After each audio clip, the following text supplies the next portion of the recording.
folks, I'm Ashraf Ingora. I am a language and soft skill trainer, life business and parenting coach.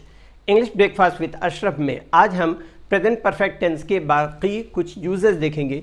9 तक तो हमने इसके पहले वाले हिस्से में देख लिया। पार्ट 1 में प्रेजेंट परफेक्ट टेंस को 2 भागों में बांट करके बनाया गया क्योंकि काफ़ी लेंथी भी हो जाता और एक साथ में थोड़े से कन्फ्यूज़न भी क्रिएट हो जाता, तो इसकी वजह से 2 हिस्सों में बनाया गया। 1 से लेकर के 9 तक जो डिफरेंट यूजेस हैं वो अपने पार्ट 1 में देखा। अब पार्ट 2 में इसके डिफरेंट यूजेस और देखे, 10 से लेकर के और भी जो यूजेस हैं उसको देखेंगे।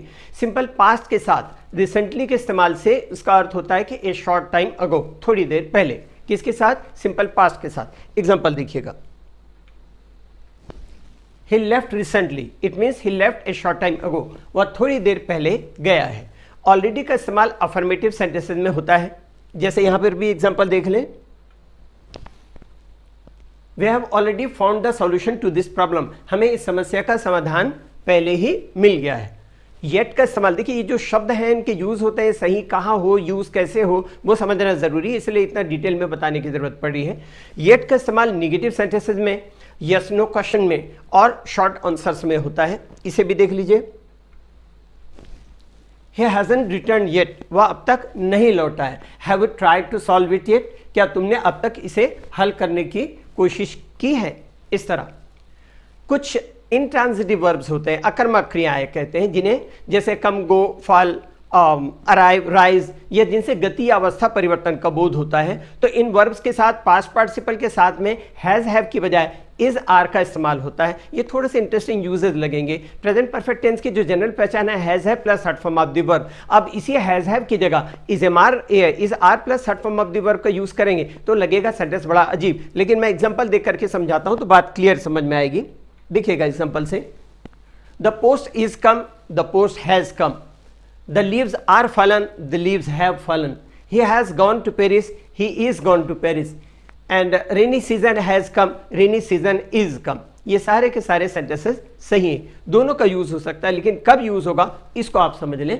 he has gone to Paris recently, तो आप प्रेजेंट परफेक्ट टेंस यूज करेंगे। अदरवाइज जा चुका है, चला गया है, वो काफी टाइम हो गया चला गया, आप सिंपल पास्ट का यूज करेंगे। यहां पर rainy season has come, rainy season is come, इससे आपको थोड़ा सा समझ में आएगा। रेनी सीजन हैज कम का मतलब हो गया बारिश का मौसम शुरू हो गया है, अर्थात अभी अभी शुरू हुआ है, जबकि रेनी सीजन इज कम का अर्थ होता है बारिश का मौसम पहले ही शुरू हो गया, जिससे नदी नालों आदि में पानी भरा है। तो rainy season has come recently, अभी अभी, रेनी सीजन इज कम, जिसके सिम्टम्स दिख रहे हैं कि नदी नालों वगैरह में पानी भरा है। अच्छा, कुछ और वाक्यों को देखेंगे। जैसे एक मैं एग्जांपल देता हूं, मेरा स्टूडेंट है, उससे मैं पूछता हूं क्या तुम बॉम्बे जा चुके हो, तो बोलता है yes sir I have gone to Bombay, तो वो सेंटेंस गलत है। गो का सेकेंड फॉर्म वेंट होता है, गो का थर्ड फॉर्म गॉन होता है, और गो का थर्ड फॉर्म बीन भी होता है। गॉन का यूज कब करेंगे ये बताने के लिए जब वो नहीं, वो चला गया, और बीन का यूज तब करेंगे जब हमको ये बताना है कि वो हो आया, जाके वापस आया, तब हम बीन का यूज करेंगे। जैसे हम कहते हैं he has gone to Delhi, वो सेंटेंस ठीक है। He has been to Delhi, वो भी ठीक है। गॉन का मतलब क्या, वो दिल्ली चला गया, वो यहाँ पे नहीं है। He has been to Delhi मतलब वो दिल्ली जाके वापस आ चुका है। I have been to market, I have been to this movie, मैं इस मूवी को देख चुका हूं, मतलब देख के वापस आ चुका हूं। इस तरह एग्जाम्पल देख लें, ये जो मैंने कहा था अभी एग्जाम्पल ऑलरेडी मेंशन है।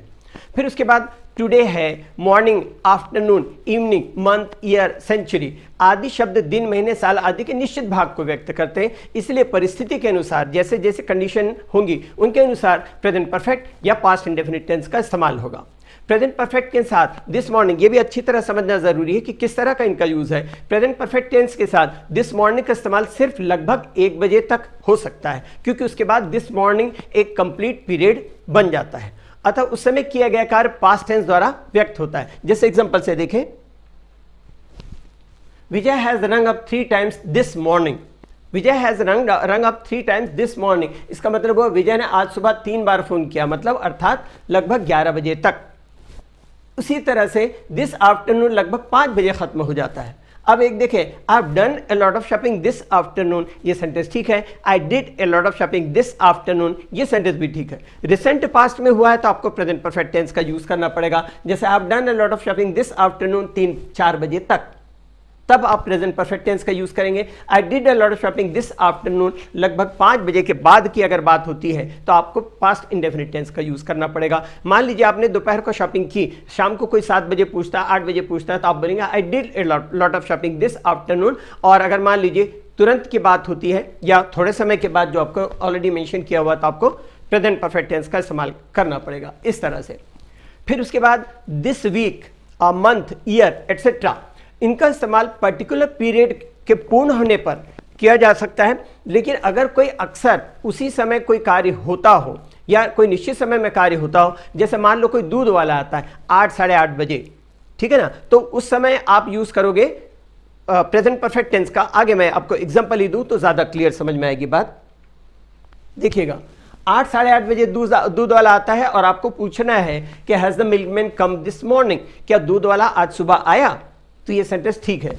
लेकिन आप देखें 10 साढ़े 10 बजे, साढ़े 10 बजे, 11 बजे, 8 साढ़े 8 को दूध वाला आ जाता है, 9 बजे आएगा, थोड़ा लेट हुआ तो एकदम साढ़े 10 11 बजे, तब आपको पूछना पड़ेगा। तो आप पूछोगे तो सिंपल पास्ट का यूज करोगे, did the milkman come this morning, क्या आज दूध वाला आया, आज सुबह दूध वाला आया, इस तरह से। तो ये कुछ एक यूजेस हैं जिसको आप अच्छी तरह समझना जरूरी है। उसी तरह एक और एग्जांपल देखिएगा, सिचुएशनल, जो मैंने कहा था, I have come to ask your advice and I came to ask your advice, ये दोनों सेंटेंस ठीक है। और तीसरा, मैं इसको सिचुएशन को क्रिएट करके थोड़ा सा बताऊं तो ज्यादा आसानी से समझ में आएगा।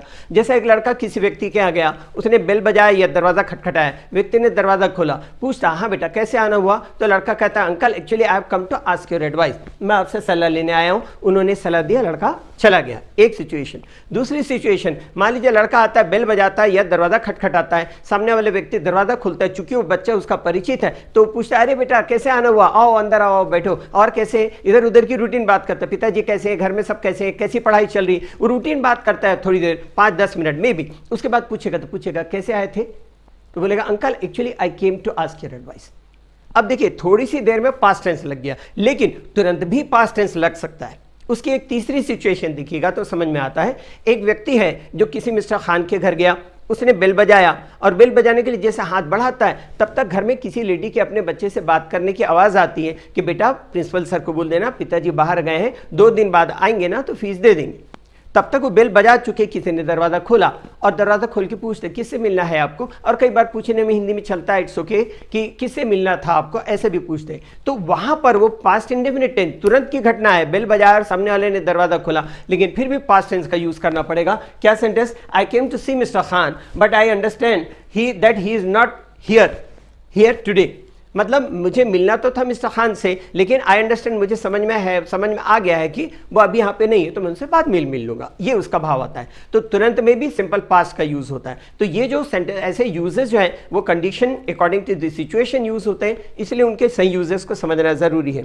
इसके बाद देखिएगा नेक्स्ट, प्रेजेंट परफेक्ट टेंस का इस्तेमाल ever, never, always, occasionally, often, several times आदि के साथ में, और since plus point of time के साथ में, और सिंस प्लस क्लॉज या सिंस प्लस एडवर्ब के साथ में होता है। इसको भी एग्जांपल से समझे।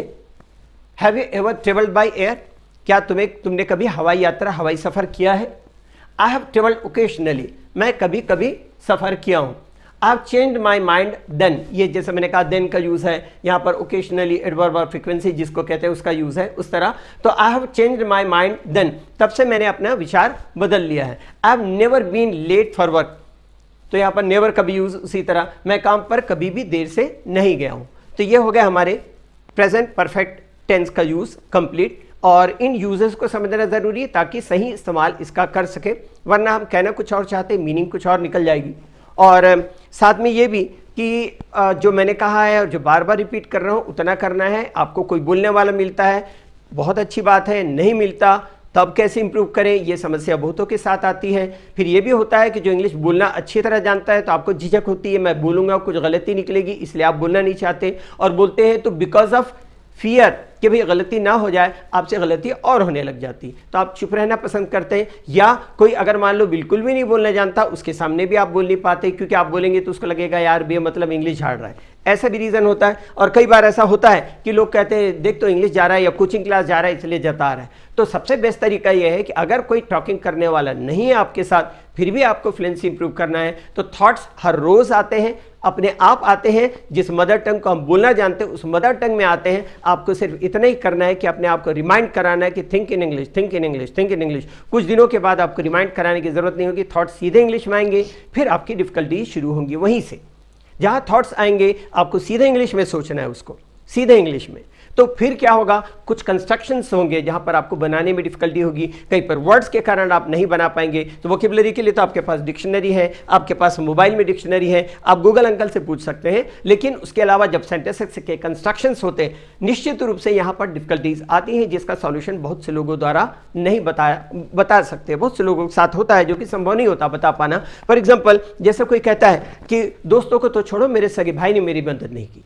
कुछ तो बीमारी, कुछ कमजोरी के कारण वह चल नहीं सकता। हम जो जो ऊपर जाते हैं त्यों त्यों ठंडापन होता जाता है। और इससे क्या, और भी बहुत सारे सेंटेंसेस मिलेंगे जहां पर लगता है ये कंस्ट्रक्शन कैसे होगा। तो हम वर्बली ट्रांसलेट करने की कोशिश करते हैं, हर सेंटेंस का शाब्दिक ट्रांसलेशन नहीं होता। तो वहां पर डिफिकल्टीज आएंगी आपके साथ। तो उसके लिए आपको ये मदद करेगी ये बुक, जिसके बारे में मैंने और वीडियोज में भी कहा है। इस बुक में all the varieties of the sentences are there, एक चीज। दूसरा, डिस्कोर्स मार्कर जो इस बुक में है, आपको पूरी दुनिया की किसी बुक में नहीं मिलेगा। वो इसलिए क्योंकि मैंने कंपाइल करके, कलेक्शन करके एक डिस्कोर्स मार्कर तैयार किया है, जिसके through all the varieties of the sentences बनती है। आपको फ्लुएंसी इंप्रूव करने में ये 101% मदद करेगी। मुझसे चाहिए, आप मुझे कॉल कर सकते हैं, व्हाट्सएप कर सकते हैं, और आपको एक स्पेशल डिस्काउंट पर ये प्रोवाइड की जाएगी। इंग्लिश के लिए आप मेरे channel English breakfast with Ashraf and soft skill के लिए Ashraf the mover and shaker पर लाइक, शेयर एंड सब्सक्राइब करें। कमेंट सेक्शन में कमेंट करें, बेल आइकॉन प्रेस करें, और मेरी बुक जरूर पढ़ें। Thanks for watching.